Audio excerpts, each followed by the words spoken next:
Hello students, आज जो हम आपको जानकारी दे रहे हैं थोड़ा सा फर्स्ट ईयर से रिलेटेड है। जो फर्स्ट ईयर के बच्चे हैं वो भी अभी एग्ज़ाम के वेट में हैं, मतलब रिजल्ट के वेट में हैं।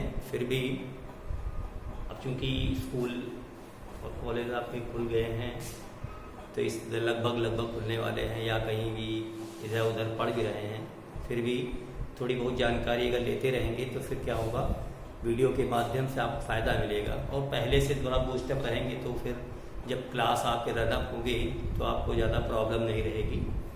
तो आज जो थोड़ी सी जानकारी दे रहे हैं आपको वो मापन और संबंधित हमारा चैप्टर है आपका। तो त्रुटि से रिलेटेड टॉपिक आपका है। तो पहली बात तो ये समझ लीजिएगा कि जो त्रुटि होती है वो क्या होती है, तो उसको समझेंगे और फिर उस त्रुटि का कैसे आकलन किया जाता है, ठीक है ना, कैसे कैसे आती है, तो ये भी जानकारी पढ़ेंगे। एक्चुअली में कोई भी मेजरमेंट हम करते हैं तो वो मेजरमेंट पूर्ण रूप से क्या होता है, शुद्ध नहीं होता है, ठीक है ना। कोई भी मेजरमेंट हमारा है, कोई भी माप है तो वो पूरी तरह से क्या होती है, यथार्थ नहीं होती, शुद्ध नहीं होती, यानी उसमें कुछ न कुछ गलती होती है, ठीक है ना। यानी ये कह दिया जाए कि जो मैंने मेजरमेंट किया है वो 100% करेक्ट है तो ये गलत है। चाहे हम करें, चाहे आप करें, चाहे जो भी करें, तो मेजरमेंट जो हमारा होगा वो 100% प्रिसाइज नहीं होता है, यानी कि 100% शुद्ध नहीं होगा, उसमें कुछ न कुछ गलती होती है। अब वो त्रुटि जो हमारी है वो भिन्न भिन्न प्रकार से आ सकती है, तो उस त्रुटि को भी हमने डिफाइन कर रखा है। एक होती है सिस्टमैटिक होती है और एक आपकी होती है रैंडम एरर होती है, इसको यादृच्छिक बोलते हैं। तो जो रैंडम एरर होती है इसके बारे में कोई जानकारी नहीं होती है, किसी भी समय हैपन हो सकती है। पता है जैसे कि आप एक्सपेरिमेंट कर रहे हैं, अचानक से कोई भी चेंजमेंट आ जाए या कुछ आपसे ही हिल जाए, कोई डिस्टर्बेंस हो जाए जिसके बारे में कोई जानकारी नहीं रहेगी, तो उस तरह से एरर आ सकती है। बाकी जो सिस्टमेटिक है तो हो सकता है आपका जो इंस्ट्रूमेंट हो उसी में कुछ गलती हो, या आपके द्वारा जो आप कर रहे हैं उसमें गलती हो, या अलाइनमेंट आपका जो इंस्ट्रूमेंट कर रहे हो उसका अलाइनमेंट ठीक ना हो। तो इस तरह से दो तरह की गलतियों का मेजरमेंट रहता है। एक रहती है आपकी सिस्टमैटिक और दूसरी रहती है कौन सी, रैंडम एरर रहती है, ठीक है ना जी। तो सबसे पहले जब हम लोग यहाँ पे कैलकुलेशन करते हैं तो पहले हम लोग निकालते हैं एब्सोल्यूट एरर निकालते हैं, निरपेक्ष त्रुटि निकालते हैं। यानी कि एब्सोल्यूट एरर क्या होगी, निरपेक्ष त्रुटि इसको बोलते हैं।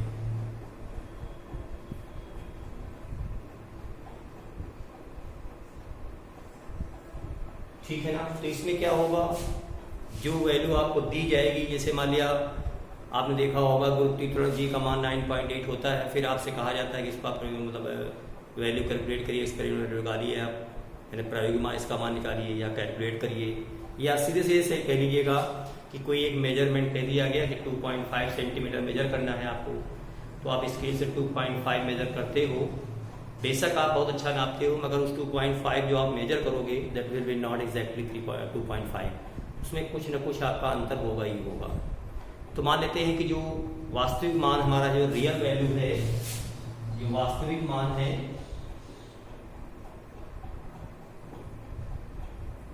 वो हमने A मान लिया है, और जो मापन करोगे, मेजरमेंट जो करोगे, मापित मान जो कह सकते हो, मापित माप जो आपने निकाली मान लेते हैं वो कितनी है, A' या A1 मान लेते हैं, ठीक है ना, कुछ भी मान सकते हो। तो इन दोनों का जो डिफरेंस होता है, इन दोनों का जो डिफरेंस होगा, ठीक है ना, इन दोनों का जो डिफरेंस होगा दैट इज कॉल्ड निरपेक्ष त्रुटि। इसको आप ऑब्जर्व या प्रेक्षित माप भी कह सकते हो, ठीक है ना। यानी कि A डिफरेंस A1 दिखाते हैं, क्योंकि जो आप प्रेक्षित माप करेंगे कोई जरूरी नहीं है अगर 2.5 हमने दिया है तो आप 2.5 तो 2.4 ही निकालो। हो सकता है कि आपकी जो वैल्यू है, हमारी जो वास्तविक मान है उससे ज़्यादा भी हो सकता है। तो ध्यान ही रहना है क्या कि जो भी इसमें अंतर निकालते हैं, डिफरेंस निकालेंगे यानी सपरेट करेंगे, तो उसमें ध्यान रखना है आपको नेगेटिव नहीं रखना है, ठीक है ना। वो वैल्यू आपको ऐसे रखनी है, पॉजिटिव रखनी है, तो ये निकल आती है, इससे निरपेक्ष त्रुटि निकल आती है, ठीक है ना बात है।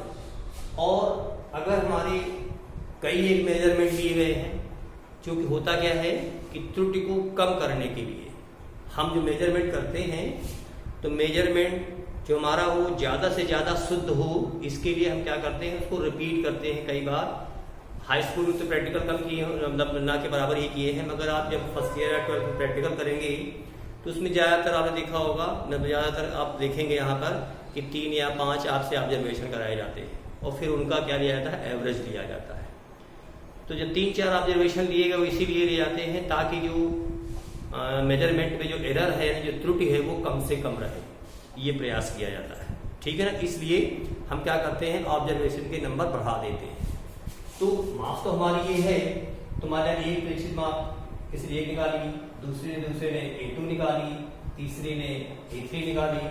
तो इस तरह से ये जो हमारा डिफरेंस आया है, ठीक है, जिसको कि हम लोग बोलेंगे क्या, निरपेक्ष त्रुटि,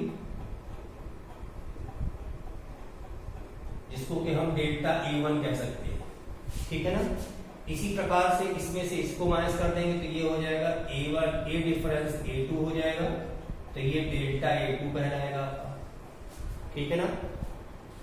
अब क्योंकि हमने बहुत सारे मान जब निकालेंगे तो हमें भी क्या करना होता है, माध्य निरपेक्ष त्रुटि, माध्य निरपेक्ष त्रुटि,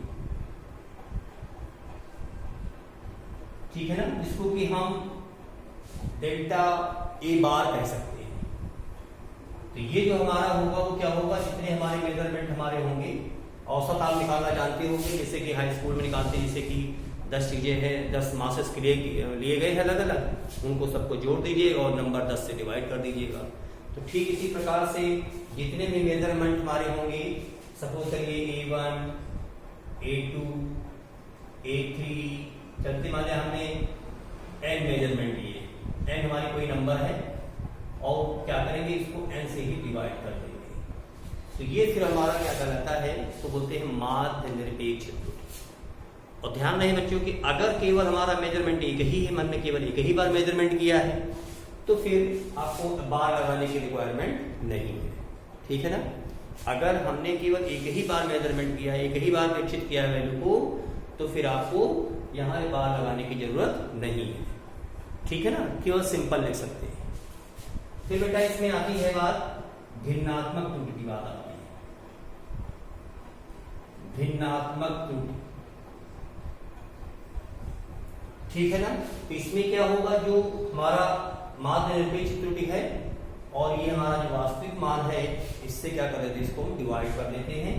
तो ये हो जाएगा delta E bar upon E। ये जो वैल्यू हमारी होती है, इसको कहा जाता है क्या, भिन्नात्मक त्रुटि कहा जाता है। ध्यान रहेगा ना, इसे क्या कहेंगे हम लोग, भिन्नात्मक त्रुटि बोलते हैं। ठीक है।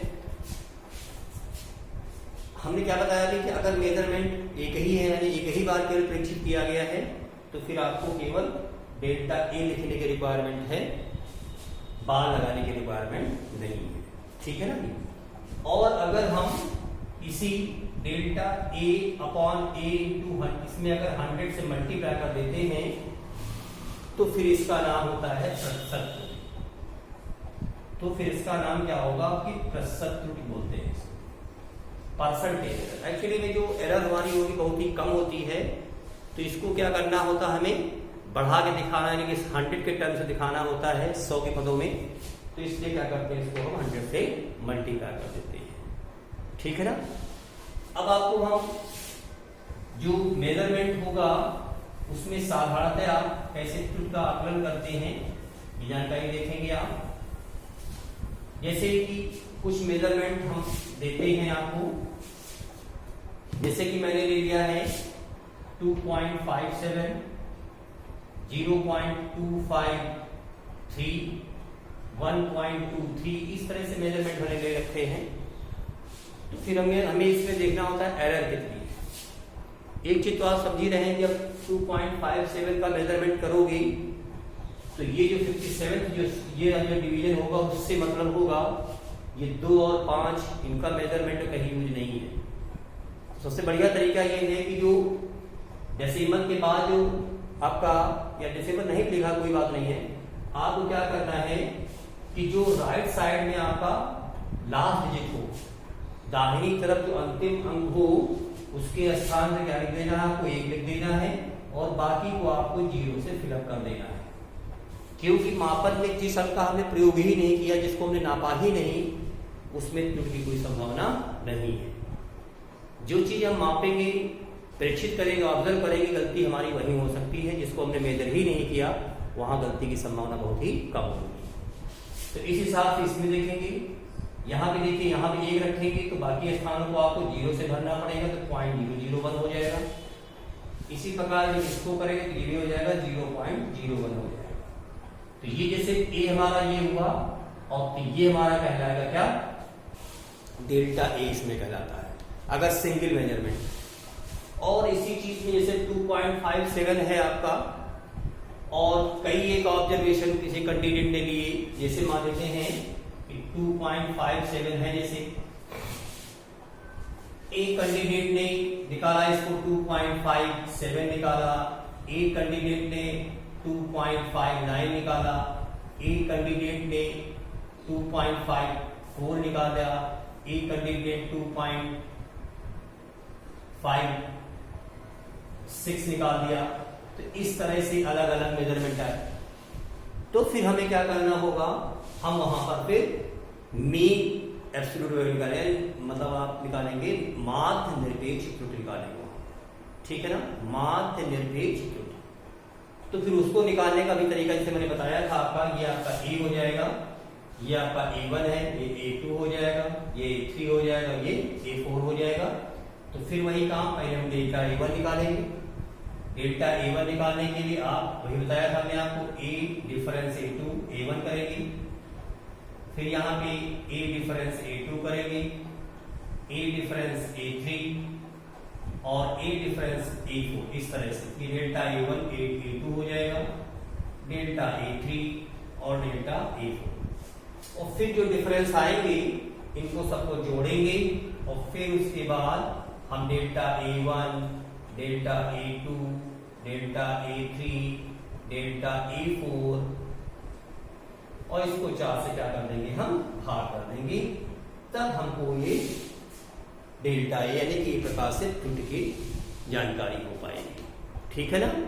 तो ये तब की बात होगी जब आपके पास एक ही मेजरमेंट को कई बार आपने, जो वास्तविक मान था उसको कई बार आपने मेजर किया है, तो त्रुटि का आकलन कैसे करेंगे। और यहाँ हमने जो जानकारी दी है वो केवल एक ही हमारा है मेजरमेंट, दूसरा कोई मेजरमेंट नहीं है, तो उसमें त्रुटि कैसे निकालते ये हो गया, ठीक है ना। एक चीज और ध्यान रखना है कि किसी भी यंत्र की जो अल्पतमांक होती है, अल्पतमांक जानते हैं ना, यंत्र द्वारा मापी गई छोटी से छोटी माप, न्यूनतम माप, यंत्र द्वारा कितना न्यूनतम नापा जा सकता है वो उसकी अल्पतमांक कहलाती है। अल्पतमांक नाम ही जैसे है मिनिमम वैल्यू, ठीक है ना, minimum measured value by the instrument, यानी कि जो यंत्र हमारा है उसके द्वारा न्यूनतम कितना मान मापा जा सकता है, दैट इज कॉल्ड अल्पतमांक। तो अल्पतमांक जो होती है वो भी आपकी त्रुटि के इक्विवेलेंट होगी, ठीक है ना।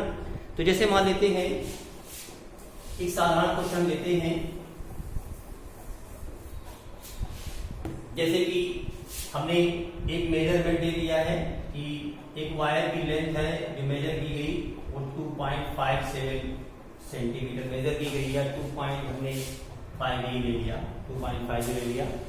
और आपसे कहा जाए इस मेजरमेंट में कितनी परसेंटेज गलती होगी, इस मेजरमेंट में कितने प्रतिशत गलती होगी, तो ये आपका ए हो जाएगा, ठीक है ना।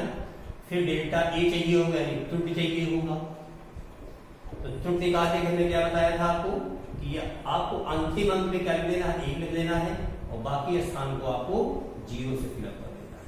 तो ये इसमें त्रुटि होगी, ठीक है ना।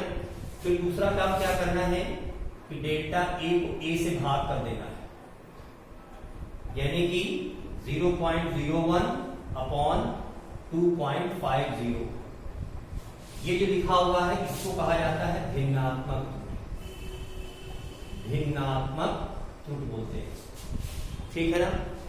और जब इसको हम 100 से मल्टीप्लाई कर देंगे तो फिर ये परसेंटेज एरर कहलाती है, जिसको कहते हैं प्रतिशत त्रुटि, ठीक है ना।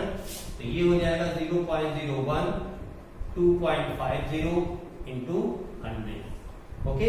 तो दिस इज द वे, यानी कि इस तरीके से आप किसी एक सिंगल माप में एक मेजरमेंट दिया हुआ है इसमें कैसे हम निरपेक्ष त्रुटि और मादनिरपेक्ष त्रुटि और भिन्नात्मक त्रुटि, प्रतिशत त्रुटि, इन सभी का आकलन करेंगे। ठीक है ना।